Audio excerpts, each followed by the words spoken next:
observations and revelations, and how the people ran the telemedicine centers, and what is their experience for these several years, and what is their feeling and what they advise for future. I have with me Brian. Dr. Selva Kumar and Dr. Brian Holcroft. Since Dr. Atta, who is the master of ceremonies, he's doing some music. He's taking a break to drink a cup of water. Yeah. Sorry for that. No. You are from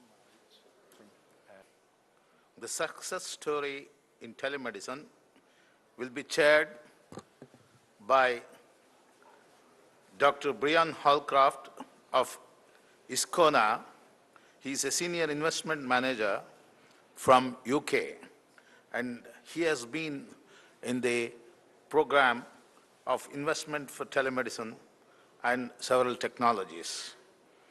And I also would like to welcome you, sir, Dr. Brian Holcroft, for our Telemedicine Society's conference. We are honored with your presence. It will be co-chaired by Dr. Selva Kumar, a distinguished neurosurgeon from the Sri Ramachandra Medical College and Research Institute, Chennai. And he has been the president of the telemedicine ever since the inception at Ramachandra. And he has been a pioneer in implementing telemedicine in different parts of the country, especially the far-off islands like Andaman and Nicobar, where Ramachandra Medical College and Research Center, under the leadership of Selva Kumar, have been able to help many patients from the islands of Andaman and Nicobar.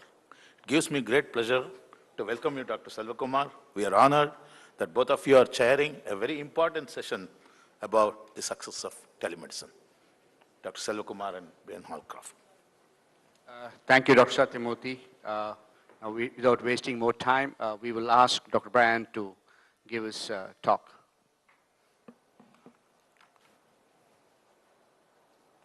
Hello. First, I'd like to introduce myself as Brian Holcroft. Work for a company called H2O Venture Partners, which invests in early stage technology. And one of our funds is the Chariot Fund, which is remit is to invest in telemedicine and point-of-care technologies.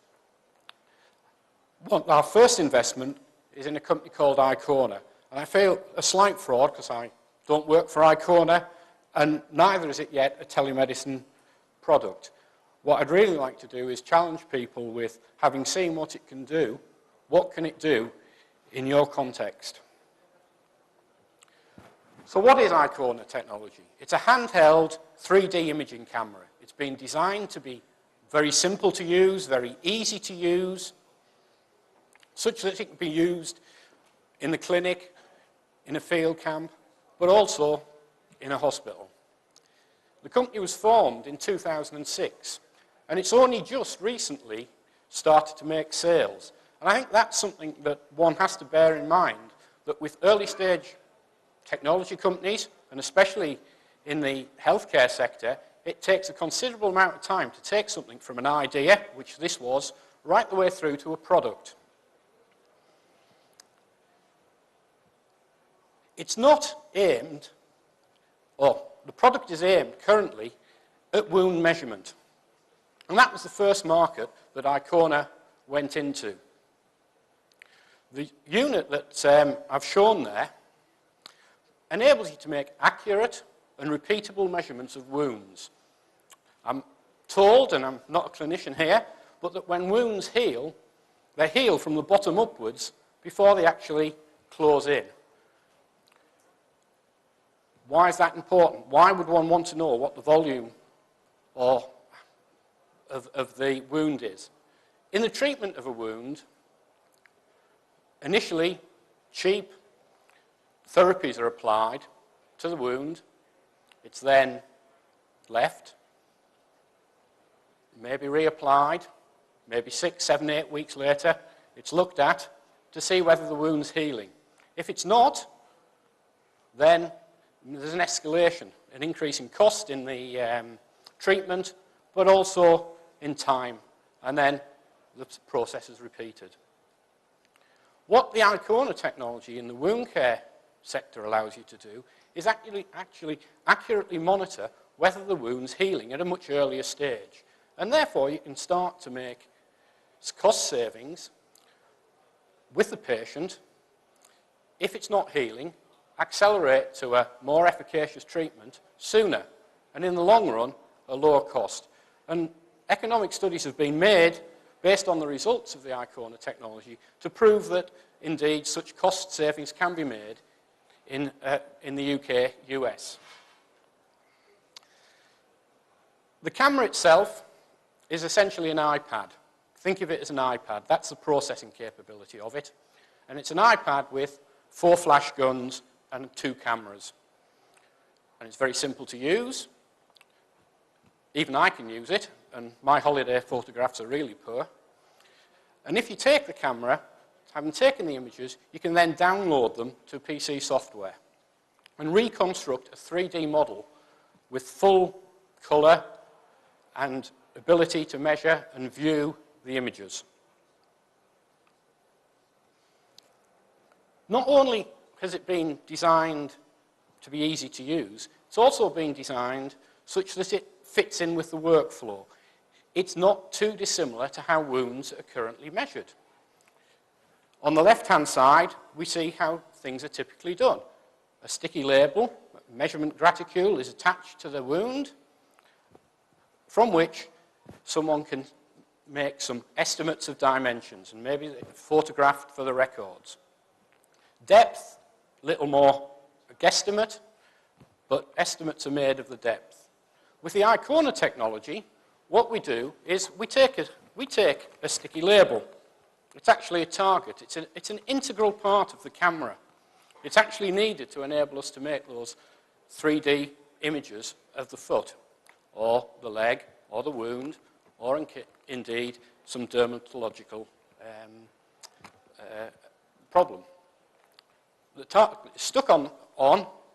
Before you can use the camera, it's barcoded, and so you need to be able to register it with the camera, and that ties the images to the camera for the patient's records. It can only be used once. The camera knows whether the tags have been used, and if they've been used, it won't enable you to take another photograph. It's sterile and it's single use.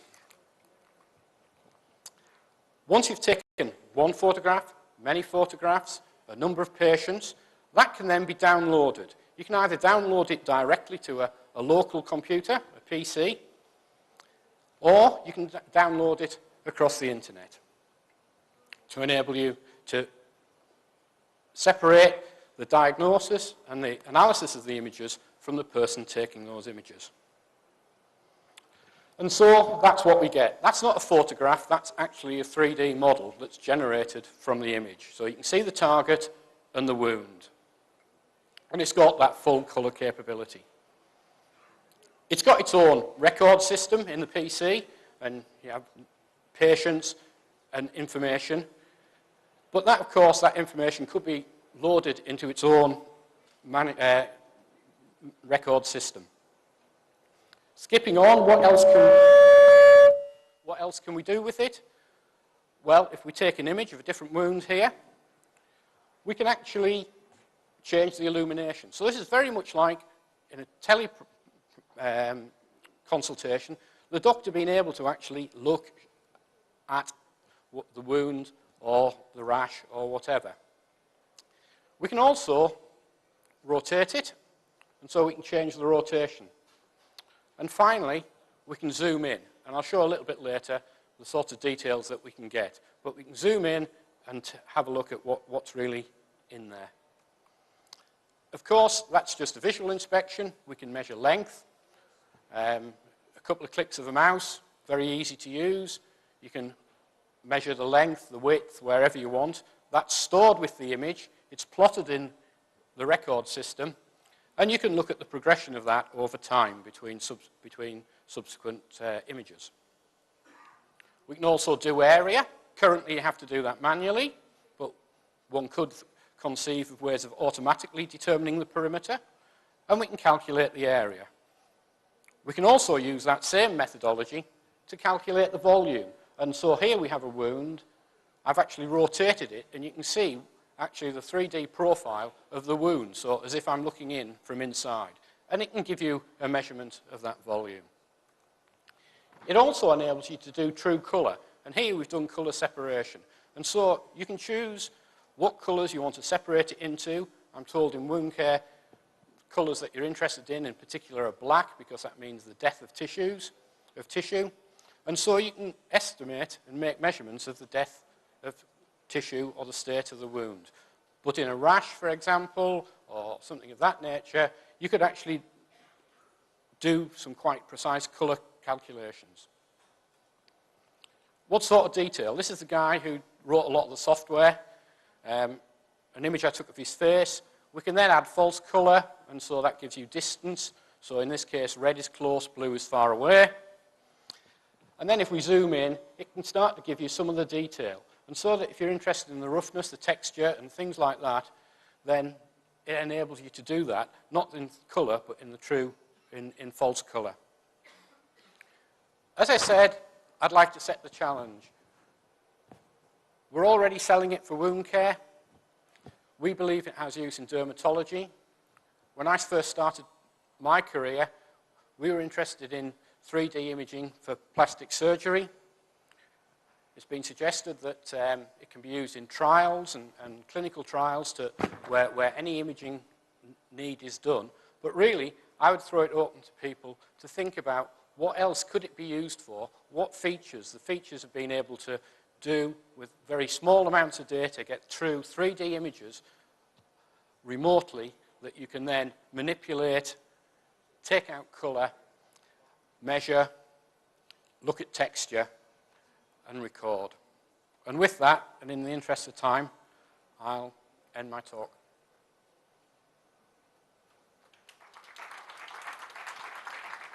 Thank you, Dr. O'Brien. That was very interesting. Of course, we need more time to talk about it, but thank you for concluding it.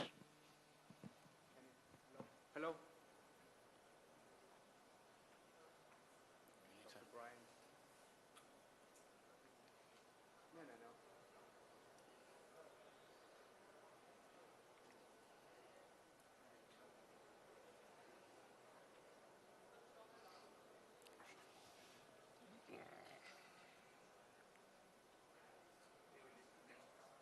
No.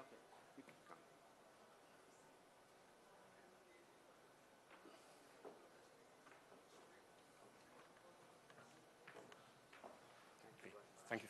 Thank you.